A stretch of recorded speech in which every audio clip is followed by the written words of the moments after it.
Welcome everybody to this new lecture of our series Electrodynamics. Today we will discuss about your last topic, the Lennard-Wichard potentials और potential due to a moving point charge, और उसी video को आगे हम continue करेंगे. So before we continue the today's lecture, so let us take a look of our previous discussion in our previous video lecture. So Lennard-Wichard potential, actually what is the Lennard-Wichard potentials? So retarded potentials को जब हम study करके आए हैं पीछे, because of the concept of retarded time that is given by these two equation. Equation number first gives us the scalar retarded potential, and the equation number second gives us the magnetic vector potential or magnetic vector retarded potential, and this is given by these type of mathematical equations.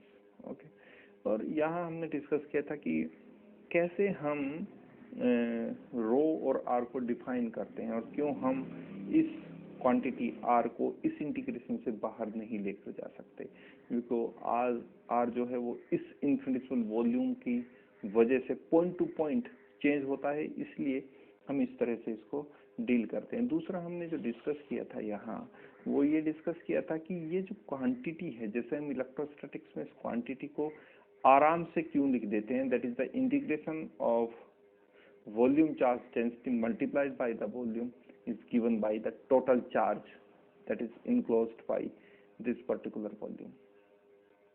Okay, तो जैसे हम electrostatic में करते हैं वैसी ही practice हम electrodynamics में नहीं कर सकते, और आपको ये समझाया गया था कि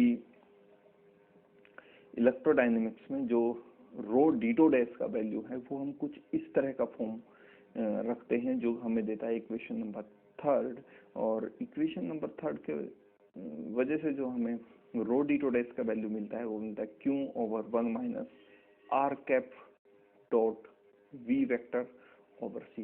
और ये वाला फॉर्म आया कहाँ से, क्यों हमने इसका मैथमेटिकल फॉर्म ऐसा रखा है, इसके ऊपर हमने बात करना स्टार्ट किया ही था.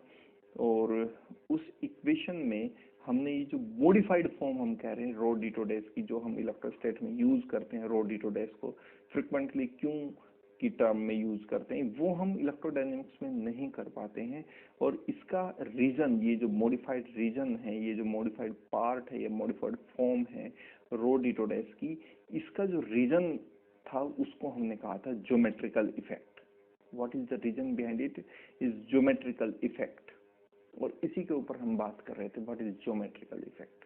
आर कैप क्या वेक्टर है, ये वेक्टर ये है जहां से वो चार्ज मूव करना शुरू करता है, because the potential, these are also the retarded potential because these are based on the retarded time concept, but this time charge is not statics. Okay, charge or current configuration are moving with uniform velocity. Okay, so ये जो नया concept आया है कि charge अब move करना शुरू कर चुका है, तो इसी के ऊपर लेनार्ड-विचार्ड ने काम किया और एक नए पोटेंशियल्स हमारे सामने सेट किए जिनको हम कहते हैं लेनार्ड-विचार्ड पोटेंशियल और potentials due to a moving point charge. Okay, इसको हमने एक ट्रेन के एग्जांपल से समझने का कोशिश किया था, और उस ट्रेन का एग्जांपल कुछ इस तरह से था कि ये हमारे पास कोई ट्रेन है और इस ट्रेन का ये इंजन है और ये पीछे वाली बोगी है. यहाँ कोई ऑब्जर्वर है, ओके, जो ठीक ट्रेन के सामने खड़ा हुआ है, और ये ट्रेन इसके आती हुई, इसकी तरफ आती हुई दिखाई दे रही है. तो ये जो ऑब्जर्वर है, ये जब ट्रेन के इंजन को देखता है तो ट्रेन के इंजन से जो चलने वाली लाइट रेज है वो इंस्टेंटेनियसली इस ऑब्जर्वर की आंखों तक पहुंच जाती है. ठीक है, और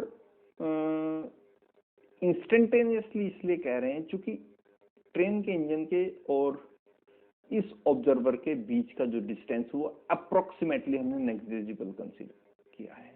वहीं जो लाइट रेज इस लास्ट बोगी से चलकर इस ऑब्जर्वर की आंखों तक पहुंचेंगी, उन्हें कंपैरेटिवली एक लंबा डिस्टेंस, एक लॉन्ग डिस्टेंस ट्रेवल करना पड़ेगा।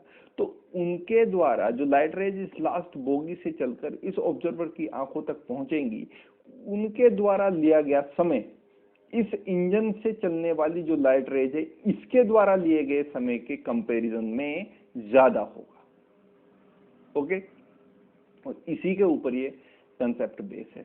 एक्चुअली होता क्या है कि जो लाइट रेज यहां से चलती हैं इंजन से, इंस्टेंटेनियसली इस ऑब्जर्वर तक पहुंच जाती है।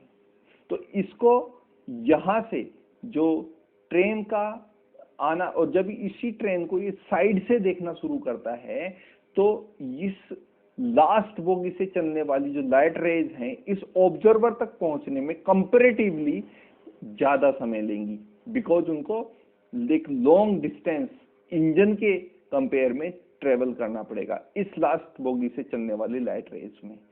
और जब तक ये ऑब्जर्वर इस लाइट बोगी को मेजर या इमेजिन या देख पाता है, तो ये लास्ट बोगी को जब तक देखता है और ये लाइट रेज यहां से लास्ट बोगी से चलकर इस ऑब्जर्वर तक पहुंचती है, उसी समय में ये जो ट्रेन है कुछ डिस्टेंस ट्रेवल कर जाती है। ठीक है, मैं फिर से आपको रिपीट करके बताता हूं, आप इस लॉजिक को समझेंगे। बहुत आसान लॉजिक है और इसे समझना बहुत आसान है। तो देखिए होता क्या है, ज्योमेट्रिकल इफेक्ट क्या है। इमेजिन कीजिए आप किसी ट्रेन ट्रैक पर हैं और आपके और कोई ट्रेन आ रही है। इस ट्रेन के इंजन को जब आप देखते हैं तो इस ट्रेन के इंजन से चलने वाली लाइट रेज आप तक इंस्टेंटेनियसली पहुंच जाती है, because the distance between you and the engine of the train is negligible, is almost negligible. Okay, वहीं जब इस लास्ट बोगी को आप देखते हैं, यहां से चलने वाली जो लाइट रेज है, इस लास्ट बोगी को आप देखते हैं, यहां से चलने वाली लास्ट लाइट रेज आप तक पहुंचने में कुछ ज्यादा ट्रेवल करना पड़ेगा, और ज्यादा डिस्टेंस ट्रेवल करेंगी तो ज्यादा समय भी लेगी। तो कंपैरेटिवली ये टाइम इस टाइम से ज्यादा होता है।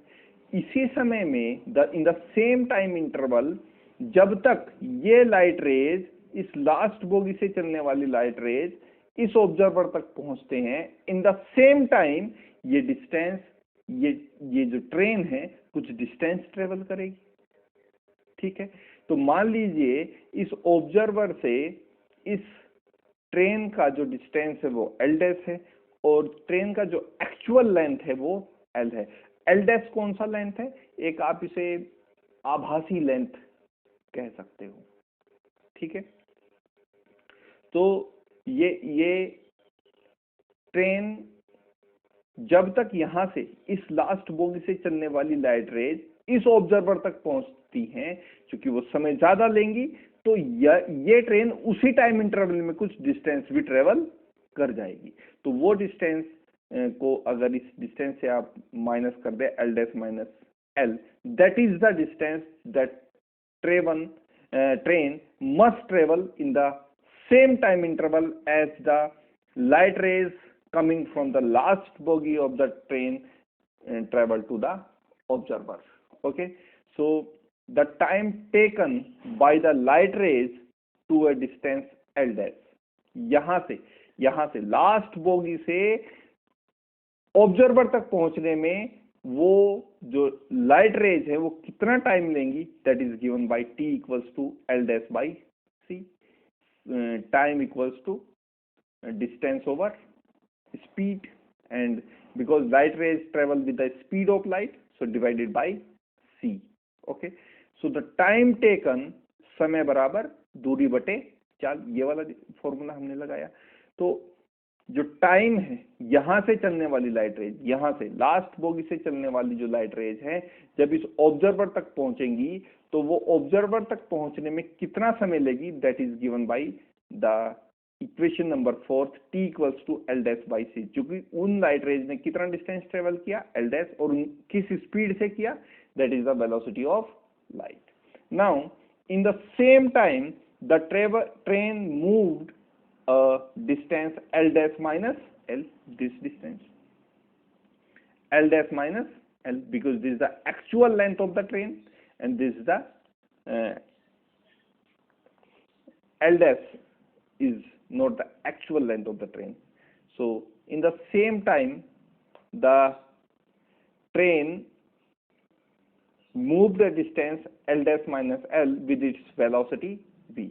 So इसी समय में, इसी टाइम t में ये जो ट्रेन है वो यहां से यहां भी चली जाती है। जितने समय में यहां से चलने वाली लाइट रेज इस ऑब्जर्वर तक पहुंचती है उतने ही, क्योंकि ट्रेन तो चल रही है, ट्रेन खड़ी नहीं है, ट्रेन मूव कर रही है इस ऑब्जर्वर की तरफ, ट्रेन मूव कर रही है विद ए कांस्टेंट वेलोसिटी इस ऑब्जर्वर की तरफ।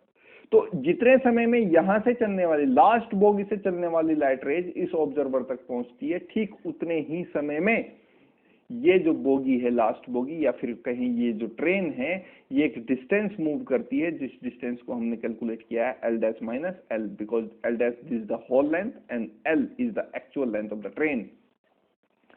सो उतने ही समय में t is given by L dash minus L, और किस वेलोसिटी से मूव कर रही है ट्रेन, उसकी यूनिफॉर्म वेलोसिटी हमने कैलकुलेट की है, या मान ली है, कंसिडर किया है v। This is the equation number 5। चूंकि ये टाइम और ये टाइम equal है, so from equation 4th and 5th, as the time taken is same, then this, the left hand side is same, so right hand side is definitely same, so L dash minus L over V is equals to L dash by C, and from here we can calculate V by C, cross multiply, V is here, L dash is here, so L dash minus L over L dash is equals to, इसको अलग अलग जब numerator के denominator को रखेंगे तो L dash से L dash cancel हुआ तो 1 आया, minus is here L by L dash, and L by L dash, यहाँ से L बाई L डैश की अगर वैल्यू हम कैलकुलेट करें तो L बाई L डैश को हम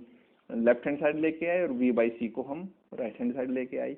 सो L by L dash equals to 1 minus V by C, and from here L dash equal to L dash की वैल्यू अगर कैलकुलेट करेंगे L dash equals to L over 1 minus V by C। So actually the train appears lengthier by a factor of 1 minus V by C inverse. इस factor से, ये जो नीचे लिखा हुआ फैक्टर डिनोमिनेटर में 1 माइनस V बाई C, जब इसको ऊपर लेके जाएंगे तो इनवर्स का साइन आ जाएगा। तो इस फैक्टर से चूंकि ट्रेन के लेंथ में मल्टीप्लाई होगा तो ट्रेन की लंबाई बढ़ी हुई दिखाई देगी टू दिस ऑब्जर्वर। और ये केस कब है? जब ये ट्रेन इस ऑब्जर्वर की तरफ आ रही हो। अगर ये ट्रेन इस ऑब्जर्वर से दूर जा रही हो तब क्या होगा? अभी तो जब वो इस ऑब्जर्वर की तरफ आ रही है तो उस ऑब्जर्वर को वो ट्रेन लेंथियर दिख रही है by the factor of 1 minus V by C inverse. लेकिन अगर वही ट्रेन उस ऑब्जर्वर से दूर जाए तो तब क्या होगा? तब यही ट्रेन उस ऑब्जर्वर को स्मॉलर, लेंथ उसकी क्या होगी? Small by a factor of 1 plus V by C। तो ये जो इफेक्ट है, this effect is known as geometrical effect, जो यहाँ ट्रेन की लेंथ को इमेजनरी लेंथियर बना रहा है और इमेजनरी वही उसको शॉर्टर कर रहा है। Okay, so this effect is known as the geometrical effect. और ऐसा होता है, हमें ऐसा प्रतीत होता है, आभास होता है। So let us consider a condition where the observer is standing slightly away from the line of the sight of train or move simply away from the direction of velocity at which train is moving। तो हमने एक simple case, जिससे और अच्छी तरीके से हम इस कॉन्सेप्ट को समझ सके, हमने ऐसा मान लिया है कि अभी जो ऑब्जर्वर है वो स्लाइटली अवे है, ट्रेन से स्लाइटली अवे खड़ा हुआ है और ट्रेन एक यूनिफॉर्म वेलोसिटी से V से मूव कर रही है।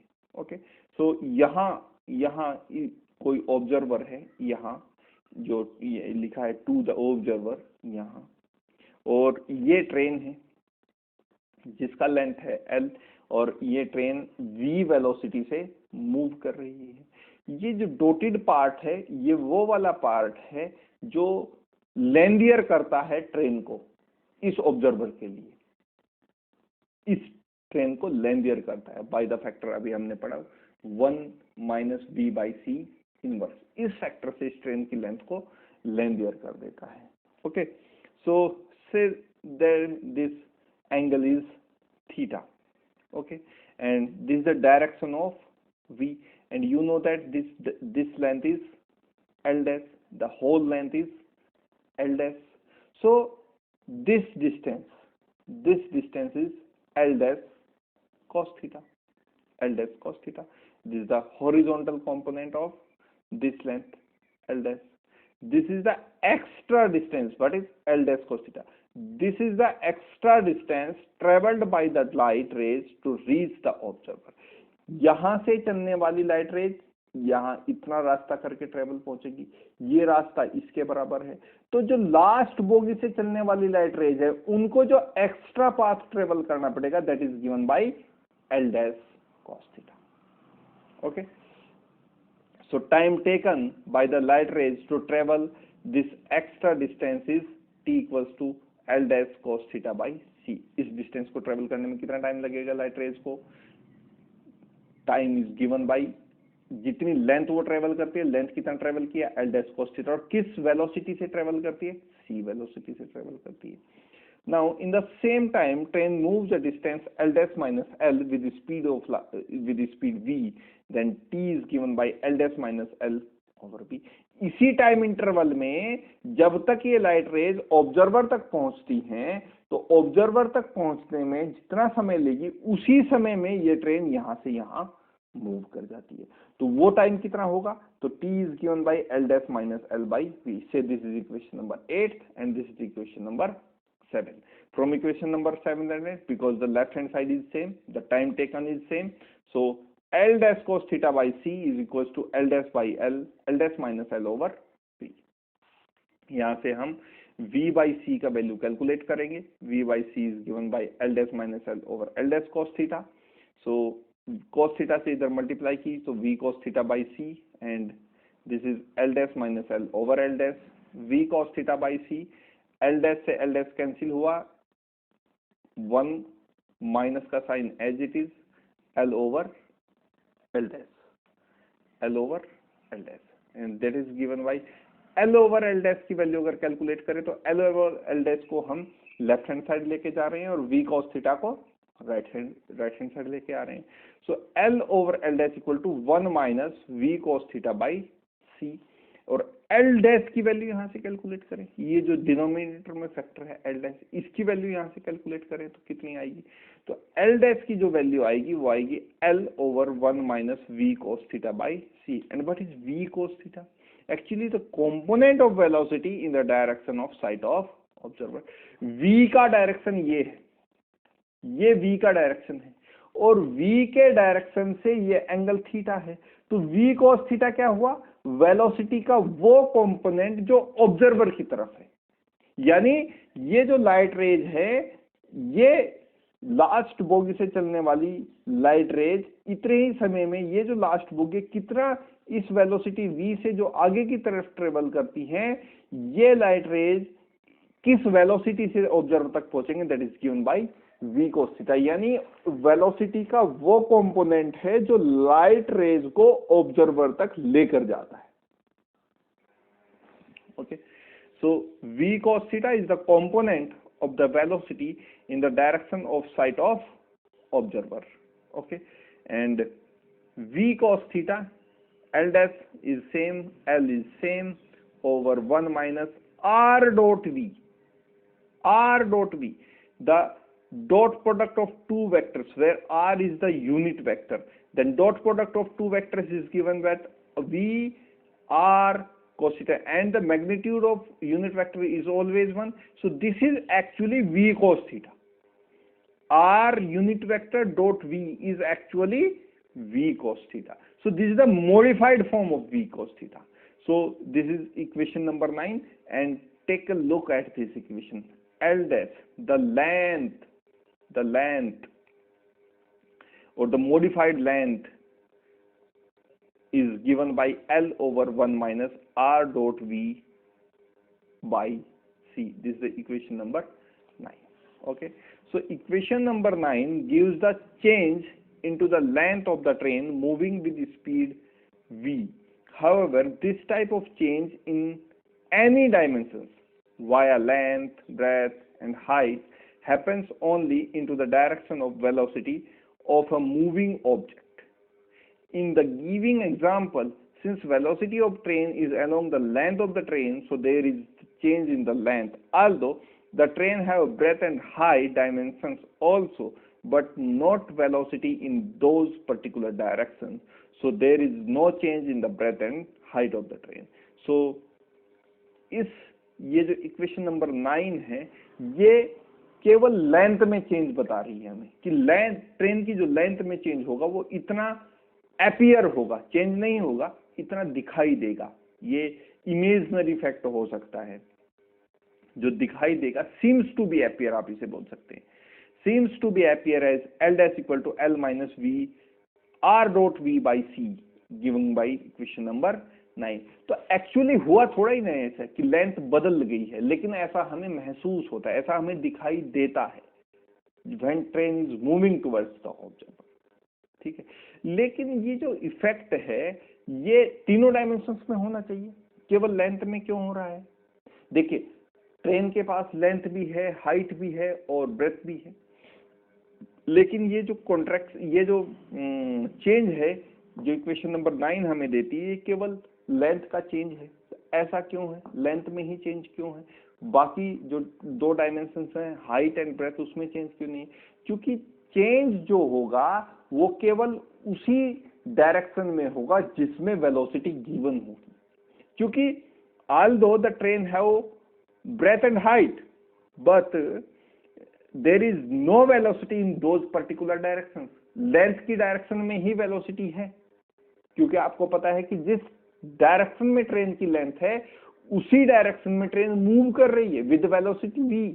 लेकिन जिस डायरेक्शन में ट्रेन की ब्रेथ है या फिर जिस डायरेक्शन में ट्रेन की हाइट है, उस डायरेक्शन में ट्रेन की वेलोसिटी नहीं है।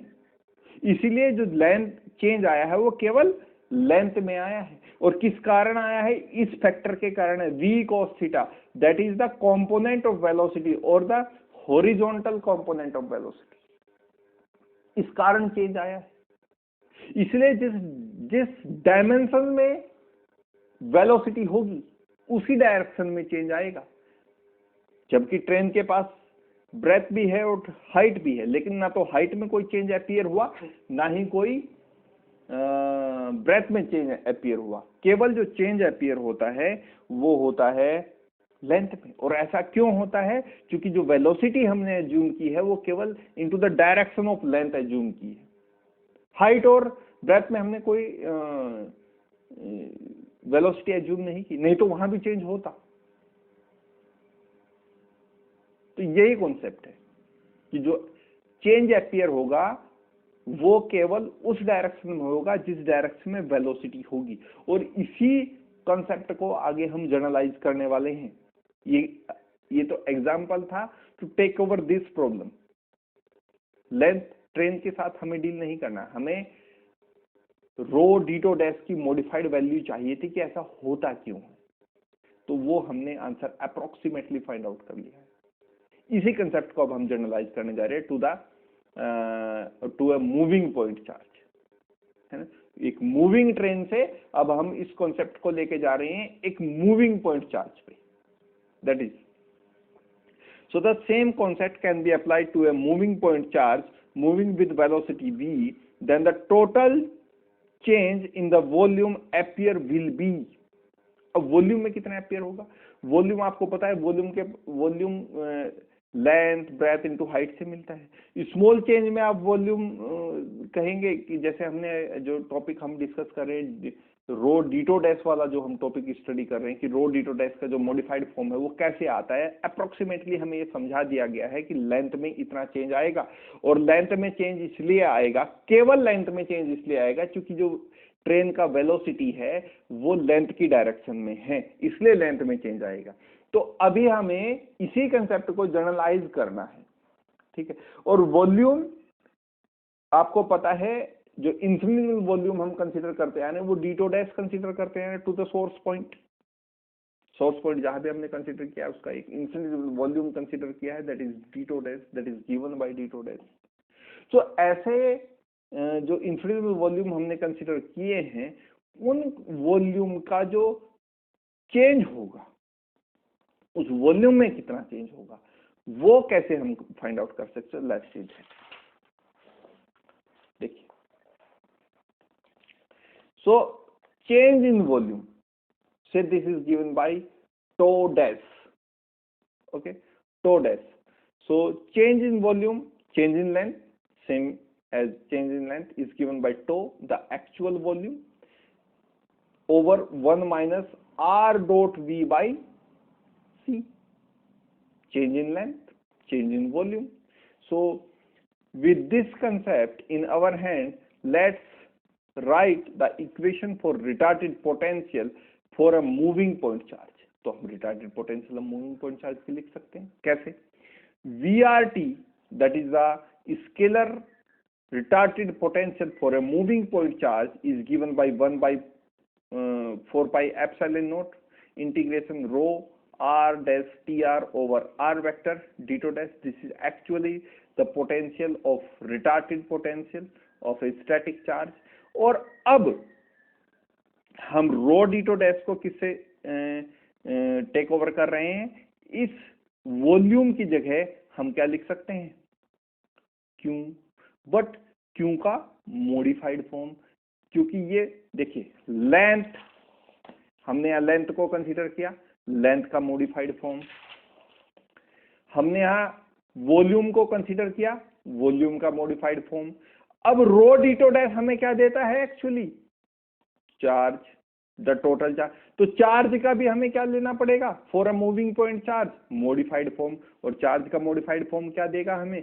Q over 1 minus R dot V over C, and 1 over R is same.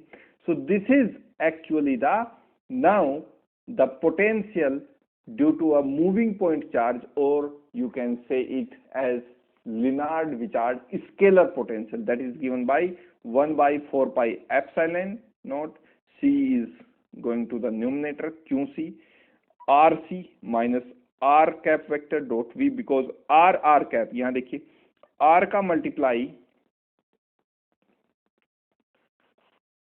इस R का मल्टीप्लाई जब इस ब्रैकेट में होगा तो ये वाला R हमें मिल जाएगा। इस R का मल्टीप्लाई जो मैग्नीट्यूड वाला R है, इस R कैप के साथ होगा। तो R कैप के साथ जब होगा तो ये जो प्रोडक्ट बनेगा, ये बनेगा magnitude of R vector into the direction of R vector gives you the vector R. So this whole is 1 by 4 pi epsilon naught is same. This is the constant quantity. So R is multiplied by 1, R, C is multiplied from denominator of this particular term. So RC minus is same, and R dot or R is multiplied by R cap gives you the vector R dot V, this, and say this is equation number 10th. This is equation number 10th. Okay.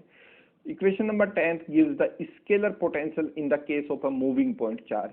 The above equation reduced to its older form for a stationary charge, that is V equals to 0, and the vector potential is given by this.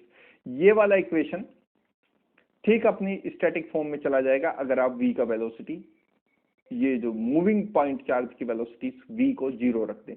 तो 0 रखने से ये वाला term क्या हो जाएगा? 0। तो हमारे पास बचेगा QC ओवर R, C से C कैंसिल हो जाता है, Q over R। This is the static potential, because velocity ही जब 0 हो गई, चार्ज अब मूव कर ही नहीं रहा है, चार्ज अब स्टैटिक है। तो चार्ज स्टैटिक होने की वजह से अब जो V का जो फॉर्म है, पोटेंशियल का जो फॉर्म है, वो हमारा स्टैटिक फॉर्म में रिड्यूस हो जाएगा।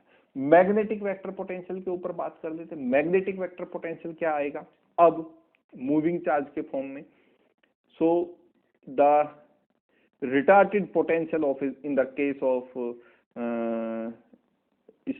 retarded magnetic vector potential is given by mu naught over 4 pi and this quantity. आपको ये पता है कि J इक्वल्स टू होता है रो वी, J इक्वल्स टू होता है रो वी। ओके, ये कहां से आता है कॉन्सेप्ट, ये कहां से आता है concept, J equals to rho v कहां से आता है हमारे पास, करंट डेंसिटी से आता है। करंट डेंसिटी और चार्ज डेंसिटी में जो रिलेशन होता है वो ये रिलेशन है, J equals to rho into V है, relation between the charge density and the current density. So magnetic vector potential J की वैल्यू अगर हम ये रख दें तो क्या होगा, ART the magnetic vector potential mu nought over 4 pi is same but J is replaced by rho we.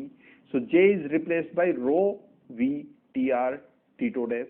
So V and R is constant, so out of the integration, because we talking always that train or the charge moving with the constant or the uniform velocity, so V is out of the integration, R is same for the all time, so coming out of the integration and into the integration is again rho d2 dash।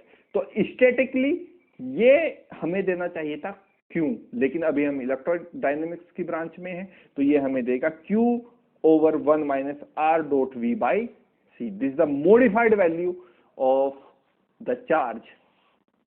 So the magnetic vector potential is given by mu naught over 4 pi Q CV, because C is going to the numerator from the denominator of this particular term. So RC minus R dot V, this is the equation number 11th. Okay, we compare equation number 10th and 11th and we have, देखिए equation number 10th का form देखिए और equation number 11th का form देखिए। देखिए 1 over 4 pi epsilon naught QC by RC minus R dot V, और यहाँ equation number 11th का फॉर्म देखिए, magnetic vector potential mu nought over 4 pi QCV by RC minus R dot V। जो मुझे दिखाई दे रहा है वो ये है कि यहाँ म्यू नोट है, यहाँ एप्सिलॉन नोट है, एक तो ये वाला डिफरेंस है, 4 पाई दोनों के न्यूमरेटर में डिनोमिनेटर में ही है और एक ही जगह है। दूसरा जो एक फॉर्म में अंतर आ रहा है वो स्केलर पोटेंशियल का जो न्यूमरेटर है वहाँ QC है, QC यहाँ भी है लेकिन यहाँ एक एक्स्ट्रा फैक्टर या एक्स्ट्रा फिजिकल टर्म वेलोसिटी का, इनके डिनोमिनेटर में जो पर्टिकुलर डिनोमिनेटर है ये वाला डिनोमिनेटर, यहां कोई मुझे अंतर दिखाई नहीं देता, ताकि RC minus R vector dot V vector.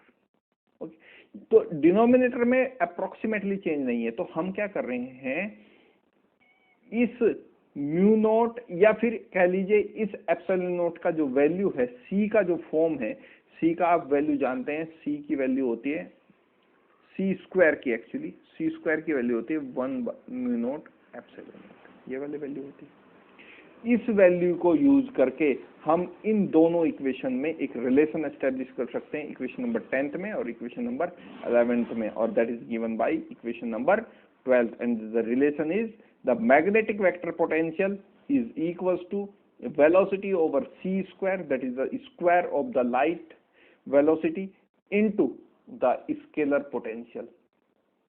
ठीक है, तो ये वाला रिलेशन है, और ये आपको किसकी याद दिलाता है, ये वाला इक्वेशन नंबर 12, ये वाला बहुत कुछ हमें याद दिलाता है about the relation between the electric field and magnetic field.